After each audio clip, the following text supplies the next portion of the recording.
Aéroport de Paris-Roissy, la PAF fait la misère aux Algériens. L'aéroport de Paris-Roissy est souvent décrit comme un carrefour international où se croisent chaque jour des milliers de voyageurs, mais pour certains passagers algériens, subaérien est devenu synonyme d'une épreuve interminable.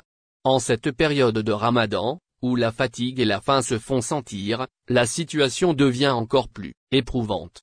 Un voyageur algérien ayant récemment effectué un aller-retour entre Alger et Roissy raconte. Dès l'atterrissage du vol Alger-Roissy de la compagnie nationale Air Algérie, les premiers signes d'un contrôle laborieux se dessinaient.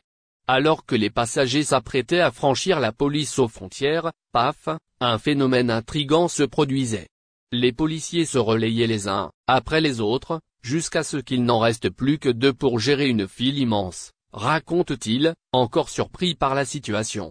Cette gestion du flux de passagers semblait presque calculée, ralentissant considérablement les procédures d'entrée. Mais ce qui a véritablement exaspéré les passagers algériens, c'est la gestion des files d'attente. Plusieurs détenteurs de passeports français, qui normalement devaient emprunter les SASPARAV, dispositifs automatisés de contrôle des passeports, se sont mêlés à la file des voyageurs étrangers.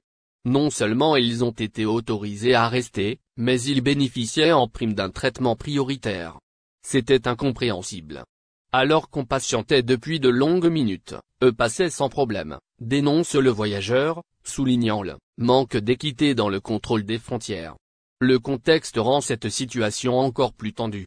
Quelques semaines plus tôt, l'ambassadeur de France en Algérie avait été convoqué pour s'expliquer sur la mauvaise prise en charge des voyageurs algériens dans les aéroports français. L'incident, qui avait suscité de vives réactions en Algérie, semblait avoir conduit à un apaisement. Pourtant, ce voyageur témoigne du contraire. Je pensais que cela s'était arrangé, mais manifestement, rien n'a changé, déplore-t-il. L'attente interminable et les injustices perçues ont eu un effet délétère sur l'ambiance dans la file. Les esprits s'échauffaient, certains passagers perdaient patience, d'autres se sentaient impuissants face à la lenteur du processus.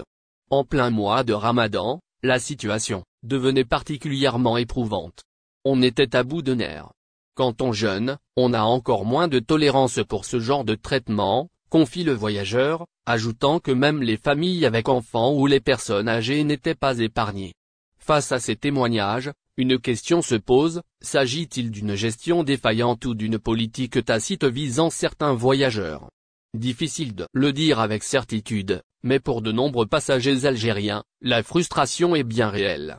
Ce n'est pas la première fois que des plaintes émergent concernant les conditions d'accueil à Roissy. Chaque année, des voyageurs signalent des contrôles plus longs, des restrictions soudaines et un sentiment de discrimination larvé.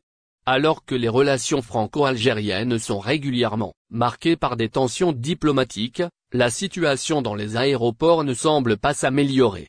En attendant une éventuelle prise en compte de ces doléances, les voyageurs algériens doivent s'armer de patience et espérer que leur prochain passage par la PAF ne se transforme pas en véritable